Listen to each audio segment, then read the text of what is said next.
সবাইকে কতদিন পর, টানা 18 দিন অফিস করার পর আজকে আমি অফ ডে পেয়েছি।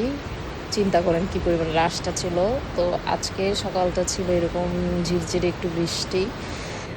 তারপরে সকালবেলা বৃষ্টি করে দেখে টেকে একটু বাজারে গেলাম, বাজার করে এসে আর সময় একটা আইসক্রিম নিয়ে আসছি। আজকে ছুটির দিন, আজকে নিজেকে সব ভালো ভালো ট্রিট দেওয়া হবে। সো এই আইসক্রিমটা এনেছি। সকালে বৃষ্টি হলো, বাজার করে আস্তে আস্তে সেই গরম, পরে বাসায় এসে মজা করে এই আইসক্রিমটা খাচ্ছি। আইসক্রিমটা খুবই মজা ছিল আমার, এখন বলতে গিয়ে আবারও খেতে ইচ্ছা করছে। খুবই মজা ছিল, একটু চকলেট স্প্রিঙ্কল ছিল, খুবই টেস্টি ছিল। তারপরে এর মধ্যে আবার একটু কেক বানাইতে ইচ্ছা করলো। আমি মাত্র 3টা ডিম নিয়ে ভালো মতো ফেটিয়ে নিচ্ছিলাম, কেক বানাবো একটা। মাঝে মাঝে না আমার খুব এই চুলার মধ্যেই কেক টেক বানাইতে ইচ্ছা করে। আমার বেকিং স্মেলটা খুব ভালো লাগে, যখন কেক বা এরকম কিছু হয় স্মেলটা খুব ভালো লাগে। সো এই তো আমার এই কেকটা আজকে হয়েছে, খুবই স্পঞ্জি হয়েছে, চিনি একটু কম হয়েছে। যা হোক, পরে সব কাজ টাজ করে এখন 2টা বাজে, আমি দুপুরের লাঞ্চ করছি। ঝাটকা ইলিশ নিয়ে এসেছিলাম, তাজা তাজা, ওটা আস্ত ফ্রাই করে নিয়েছি। আর সে আমার বরবটি ভর্তা তো আর শেষই হয় না। আমি মনে হয় পরশুদিন বানিয়েছিলাম, সাথে এই কুচকুচে কালো মরিচটা, ও মাই গড, কি কচকচে আর কি টেস্টি এই মরিচটা, আমি বুঝাতে পারবো না। আমি ইদানিং মরিচ পাগল হয়ে গেছি। আমি বাজারে যত কালারের যত ধরনের মরিচ পাওয়া যায় সব নিয়ে আসি, এবং বিলিভ মি, এক একটা মরিচের টেস্ট এক এক রকম। এই মরিচটা এত বেশি ক্রিস্পি, লাইক তেলে ভাজা কোনো জিনিসের মতো ক্রিস্পি। আমি ভাঙছিলাম, তারপরে কটকট করছিল। আর স্মেল বলেন, টেস্ট বলেন, এত ডিফারেন্ট ছিল, এত ভালো ছিল। একটু ঝাল ছিল, বাট অসাধারণ একটা মরিচ এই কালো মরিচটা। এই মরিচটা না আমি চিনি, এই মরিচটাকে কি বলে আমার ঠিক মনে না, অনেক সময় পানি মরিচ বলে মনে হয়। এই মরিচটা গাছে কিভাবে ধরে জানেন? এটা আমার দাদা বাড়িতে গাছ ছিল, খাড়া হয়ে ধরে। মরিচ যে কোনো জিনিস কি হয়, বোটা থেকে ঝুলে থাকে, সরু অংশটা নিচে থাকে, তাই না?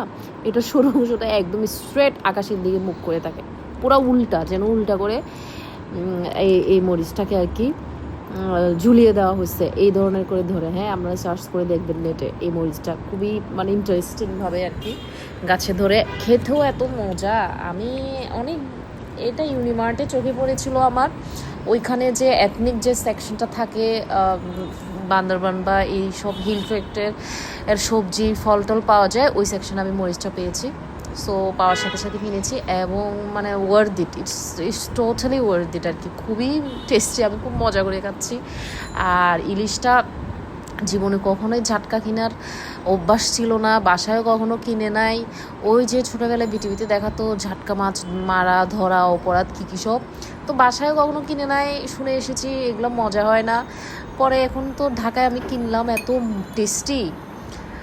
তো আমি তো দুপুরে খাই না অফিসে, তো ছুটির দিনও আমার ওই অভ্যাসটা থাকে না, আমি দুপুরে ভাত খাই না। কিন্তু আজকে দেখছেন তো কত মাছ টাছ দিয়ে ভাত খাইছে এক গাদা, রাতে আমার ভাত খাইতে ইচ্ছা করতেছে না। তো কী খাইতে ইচ্ছা করতেছে, একটু নুডলস বানালাম, সাথে এই যে মিষ্টি কুমড়া দিয়ে মিষ্টিনি বলতে পারি আমরা। তারপরে বেগুনি বানালাম 3 পিস। এত ক্রিস্পি হয়েছে, এত টেস্টি হয়েছে। একটু লবণ কম হয়েছে, যায় না কি হয়েছে ইদানিং, হয় লবণ বেশি হচ্ছে, না হয় লবণ কম হচ্ছে। বাট নুডলসটাও লবণ অতটা কম হয়নি, খাওয়া যাচ্ছে। চেরি টমেটোও কিনেছিলাম আমি, ওটাও ইউনিমার্ট থেকে কিনেছি। হ্যাঁ, আমি চেরি টমেটোর জন্য অবসেসড। ব্যাপারটা এমন না যে টমেটোটা খুবই টেস্টি, তা না। ব্যাপারটা খুবই কিউট, খুবই সুন্দর। আমি প্রথম চেরি টমেটো খেয়েছি এবং দেখেছি জাপানে গিয়েছিলাম। ওইখানে আমাদের ইভেন্ট ছিল, প্রত্যেকটা ডিনারে আর কি ওরা এইরকম বিশাল বিশাল হোয়াইট সিরামিকের বোলের মধ্যে এরকম টকটকা লাল চেরি টমেটো দিয়ে রাখতো। দেখেই জিনিসটা এত অ্যামেজিং ছিল, আর এত ফ্রেশ ছিল। জাপানের খাবার দাবার বুঝে নিত, মনে হচ্ছে বাগান থেকে এনে দিছে। ওই তখন থেকে আমি এত বেশি চেরি টমেটোর এত বেশি আমার চেরি টমেটো ভালো লাগে। আরও একটা ভালো লাগে, একবার একটা কোরিয়ার সিরিজে দেখেছিলাম, ওইখানে যে লিড রোলে যে মেল লিড ছিল, তার বারান্দায় একটা চেরি টমেটোর গাছ লাগানো। চেরি টমেটোর গাছ কিন্তু লতানো হয়, একবারেই লতানো, এবং এত বেশি ধরে।